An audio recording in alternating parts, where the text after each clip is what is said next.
My girlfriend just got done telling me a story about how she was at the gas station. She was pulling over, she had run out of gas, and she was afraid. And I thought to myself, why would you be afraid to get gas? And she said, well, I have to think about some things that you don't have to think about. Am I going to get catcalled? And that's on the mild side.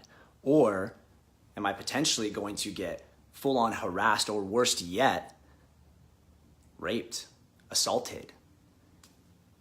And as she was telling me all the things she was preparing for, she's thinking about, is my shirt too short? Is my skirt too short? There's a little bit of wind, there's a draft. My nipples are hard. Ooh, I should hide and face the other way so nobody sees that, so I don't attract any attention. As she's telling me these things, how she's thinking about how she'll put the key up to her car in between her fingers in case someone comes up and she has to throw a punch. She's gonna have to maybe fight. And I'm thinking about, when I need gas, I just get gas. I don't consider all these things. We live in a relatively safe place. Babe, why do you have to think about that? And as she's telling me this, she's getting emotional. And I start to get emotional. A few days ago, I was doing a live stream with my brothers, and she was sitting next to me while I was doing that. And the subject of Kavanaugh got brought up and what's happening with the Supreme Court. And she's kind of in my ear as I'm trying to focus on this live stream, telling me to say more, asking me to speak up, to show up. I didn't know what to say, so I kept it PC, politically correct, said some kind of vague generalities, showing minimal support, and that's not gonna cut it.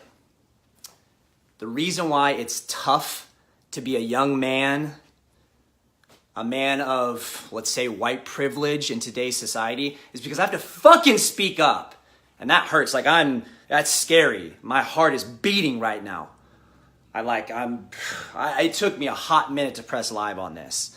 I didn't want to talk about it because I've allowed myself to be ignorant and therefore naive and say it doesn't apply to me. This is not my fight to fight. That's what I said to my girlfriend the other night, and she checked me. Homegirl's a queen. She's been on a fucking fiery flow state and said, it's your duty as a man. You want to call yourself a king? You need to say something. You need to speak up because you can say what I can't. You get to say and be heard in a way that I can't. And so this is me speaking up. This is me coming out of the shadows and saying something about this topic. I apologize for not speaking up in the past, for not showing up. I apologize for the times that I objectified women. Another story I'll share with you. A girl who was the sweetheart of my fraternity. I was in a fraternity in college, and it was one of the most amazing experiences of my life. I loved it. I look back on those days fondly. I talked to my brothers about it. We share stories, and it was a beautiful experience in a lot of ways. But it was a freaking horrible, dark, shadowy experience in as many, and if I'm being real, more ways than it was good.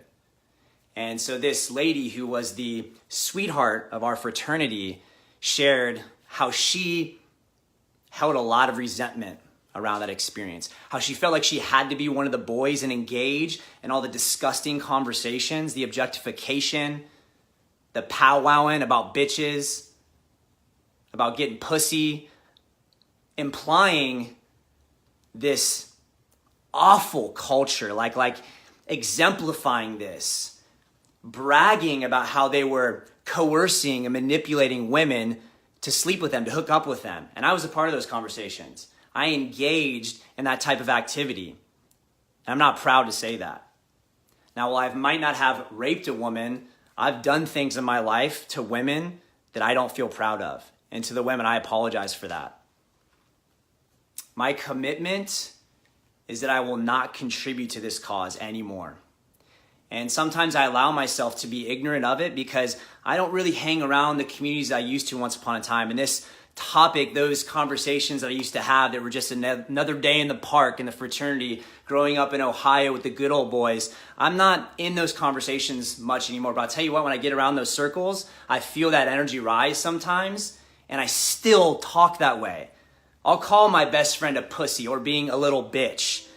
And I don't even think twice about that. Sometimes, now I do. I'll share with you another story that came out in a conscious community setting at an event I was at in LA a couple weeks ago. And a few times in the matter of a couple minutes, a man, called another man a little bitch. He said, "Why are you being a little bitch?" And Alexa, my girlfriend, after the third time, and you could feel this air in the air, you could feel this energy, and she called it out and said, what do you guys mean when you say that? And it sparked this beautiful conversation where the men really acknowledged, that's not my highest self. I'm not going to perpetuate the problem that we're experiencing in a huge way. The conversations I've been having with my lady the past couple days, I'm like fired up about this in a way that I haven't been fired up in quite some time. It's looking at things like civil rights and women's suffrage and voting, and it's like the new uprising of that, and it's in an unprecedented way. And the only way things are going to change is if these white boys, these young men of privilege, say something. A friend of mine, Javon Langford, said that he believes the foundational reason for the problems that we're experiencing, specifically around women and really everything in the world, is men not stepping up. So my challenge to myself and my challenge to the men out there is to be more mindful. Be the protector that we are charged to be, because that's what I believe. I believe that men are stewards in this world. Women should not feel unsafe, not just physically, but emotionally. That's not okay. And once again, my commitment is to not perpetuate this problem. And not only just avoid that kind of thing, but talk about it, address it head on. I'm sorry. I love you. Please forgive me. Thank you.